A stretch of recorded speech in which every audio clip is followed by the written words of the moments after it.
ये जो फ़ैसला लिया गया हम इसकी इज़्ज़त करते हैं। ये आवाम का और जनता का फ़ैसला है और साथ ही साथ मैं अपनी पार्टी के अध्यक्ष जनाब शौकत अली साहब का और पार्टी के उत्तर प्रदेश के तमाम ज़िम्मेदारों का और जो हमारे पार्टी के मेंबर्स जो महाराष्ट्र से और कर्नाटका से हैदराबाद से जाकर वहाँ पर कई महीनों से मेहनत किए, मैं उन सब का शुक्रिया अदा करता हूँ। मैं उत्तर प्रदेश की जनता का भी शुक्रिया अदा करता हूँ कि जिन्होंने हम पर एतमाद किया और हमारे प्रत्याशियों के हक़ में अपने वोट का इस्तेमाल किया। मैं शुक्रिया अदा करूँगा जनाब बाबू सिंह कुशवाहा साहब का जो जन अधिकार पार्टी के अध्यक्ष हैं, और भागीदारी परिवर्तन मोर्चा में जितने पार्टियां शामिल थे उन सब का शुक्रिया अदा करूँगा। और फ़ैसला जो भी नतीजा आया है, हमारी कोशिशें मेहनतें बड़ी थी मगर वो फ़ैसला जैसा हम चाह रहे थे नहीं आया, मगर हम दोबारा मेहनत करेंगे, दोबारा और हमारी जो कमज़ोरियाँ हैं उसको दूर करेंगे। और मुझे यकीन है कि आने वाला मुस्तक़बिल उत्तर प्रदेश में हमारी पार्टी मजलिस इत्तेहाद मुस्लिमीन के लिए बहुत बेहतर साबित होगा। तीसरी बात यह है कि जो पॉलिटिकल पार्टीज़ अपनी नाकामी को छुपाने के लिए ईवीएम का चीख पुकार कर रहे हैं, मैंने 2019 में भी कहा था कि गलती ईवीएम की नहीं है, गलती जो लोगों के दिमाग में जो चिप डाल दी गई है वो उसकी बहुत बड़ा रोल अदा कर रहा है। और चौथी बात यह है कि कामयाबी हुई है ज़रूर, मगर ये 80-20 की कामयाबी है। हम अपना काम करते आए, पहले से करते रहेंगे। और बस मुझे यही कहना है कि हम लोग काफ़ी मेहनत किए, बहुत अच्छी मेहनत की, दिलो जान से हम लोग, हमारे पूरे पार्टी के ज़िम्मेदारों ने मेहनत की। मैं उन सब का शुक्रिया अदा करता हूँ, बल्कि उनसे ये भी अपील करूँगा कि अपने हौसलों को बुलंद रखिए। कल से हम फिर अपने काम पे लग जाएंगे और यकीनन मुझे यकीन है कि आने वाले जो विधानसभा के इलेक्शन होंगे उसमें हम और अच्छा करेंगे, हमारी कमज़ोरियों को, जो भी कमज़ोरियां सामने आएंगी उसको दूर करेंगे। सर, आपने बोला 80-20 की कामयाबी है, इसका मतलब क्या है? ये आपका कहना है कि पार्टी का जो मकसद है, कई हमारे मकासद हैं, कई ऑब्जेक्टिव्स हैं, उसमें एक बड़ा ऑब्जेक्टिव ये भी है कि एक पॉलिटिकल लीडरशिप बने। अब अगर आप इस तरह से ये पैगाम देंगे तो फिर आप सिर्फ वोट डालने वाले बन जाते हैं, वोट लेने वाले नहीं बनते हैं आप, और आप एक झुंझुना बन जाते हैं। अब मिसाल के तौर पर ये जितने भी अभी तक नतीजे आए, जो रिज़ल्ट्स आया, जो बड़ी बड़ी बातें कर रहे थे लोग कि ये इनका और ट्रांसफ़र होगा, उनका और ट्रांसफ़र होगा, ट्रांसफ़र कुछ भी नहीं हुआ। और जो लोग झूठे दावे पेश कर रहे थे, जो लोग सब्ज़, उर्दू का लफ्ज़ बोल रहा हूँ, सब्ज़ बाग दिखा रहे थे, वो सब मालूम हो गया कि किसका वोट कहाँ पर गया, किधर गया।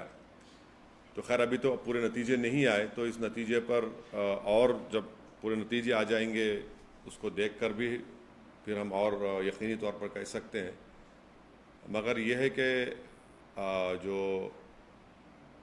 उत्तर प्रदेश के अल्पसंख्यक समाज के माइनॉरिटीज़ हैं उनको सिर्फ वोट बैंक की तरह इस्तेमाल किया गया, और इसी वजह से आज आप देख रहे हैं कि जो पॉलिटिकल लीडरशिप की हम जब बात करते हैं तो उससे सबको तकलीफ़ हो जाती है।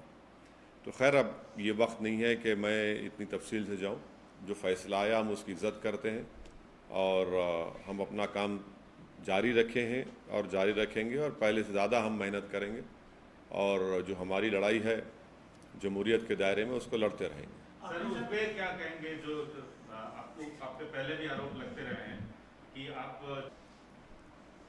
अगर मैं उन लोगों के नाम ले लूं जो बाजा बजा रहे थे कि ये वो लड़ाई है, आखिरी लड़ाई है, फलां लड़ाई है, और जो जाकर हर समाज के लोगों को कह रहे थे कि ये आखिरी लड़ाई है, अब उनके बारे में क्या बोलेंगे आप? और अगर हम पे जो इल्ज़ाम लगता है, हम कोई फिक्र नहीं है, हम तो बोलते लगाओ हम पे इल्ज़ाम, मगर हम अपनी लड़ाई लड़ते रहेंगे। आप देखेंगे गुजरात में भी इलेक्शन लड़ेंगे, राजस्थान में भी लड़ेंगे, और इस साल आखिर में दिसंबर में उत्तर प्रदेश में लोकल बॉडी के इलेक्शन होंगे, हम फिर अच्छी तैयारी से लड़ेंगे। हमारा काम हम करते रहेंगे। मगर उत्तराखंड में क्यों जीत गई बीजेपी, गोवा क्यों जीत गई, मणिपुर क्यों जीत गई, तो इससे कोई ताल्लुक़ ही नहीं है। देखिए हमारी लड़ाई पॉलिटिकल लीडरशिप की लड़ाई है, पॉलिटिकल लीडरशिप को क्रिएट करना है। अब उत्तर प्रदेश की ख़ास तौर से जनता को, गरीब को, दलित को, अल्पसंख्यक समाज को समझ में आ जाएगा कि इनको सिर्फ इस्तेमाल किया गया था।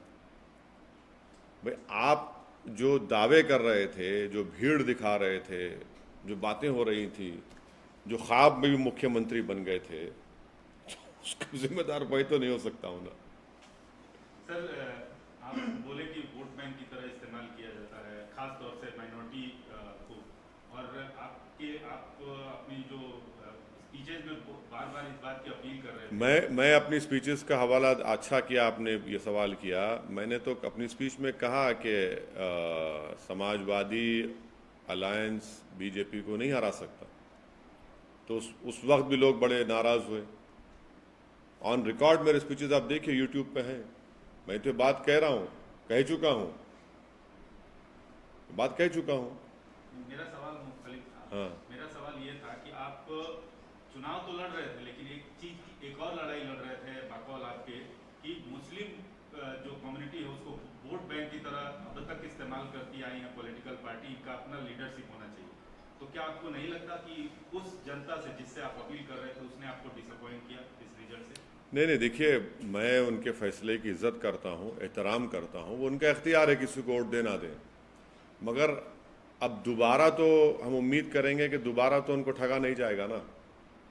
अब दोबारा यही बात उनसे नहीं कही जा सकती, क्योंकि उन्होंने देख लिया, उन्होंने आजमा कर देख लिया कि भाई 4 इलेक्शन आप हार चुके हैं, 14, 17, 19 और 22, ये 4 इलेक्शन आप हार चुके हैं। तो अब हम उम्मीद करते हैं कि वो अपना, उनका ही फैसला है, मगर वो अब की बार जब आइंदा पार्लियामेंट के इलेक्शन होंगे उत्तर प्रदेश में या म्यूनसिपल इलेक्शन होंगे, वो हमारी इस बात पे गौर करेंगे। हमको मालूम है कि हमारी बहुत सी बातों को लोग उस पर गौर किए, मगर एक जो चलाया गया था प्रोग्राम पूरा, वो प्रोग्राम तो नाकाम साबित हो गया। सर, यूपी में पहले कहा जाता था कि एमवाई समीकरण चलता है, इसमें याद हो, लेकिन इस बार ये कहा गया है कि एमवाई समीकरण चला है, वो भी महिला और योजनाएं। कोई नहीं, सुनिए, एक मिनट, और प्रधानमंत्री के चलते ही एमवाई किसके लिए चलता था? एमवाई किसके लिए चलता था बताइए? कौन सी पार्टी के लिए चलता था एमवाई? यहाँ तो खाली एम ही है ना, वाई कहाँ है यहाँ पे? तो खाली एम ही है, वाई तो मानते हैं कि ये जो योजनाएं थी महिलाओं के लेकर के। अब देखिए प्रसाद साहब ऐसा है ना, अंग्रेजी कहावत है, victory has many fathers, defeat has none. अब आप जीतने के बाद आप वो बोलते बोलिए, अब आप जीत गए तो आप नहीं, मैं यूपी, देखिए यूपी की जनता ने फैसला लिया, हम उसकी इज्जत करते हैं। अब उस पर आप क्या क्या लगा लीजिए, मगर वो फैसला है, उसकी इज्जत करना पड़ेगा, एहतराम करना पड़ेगा।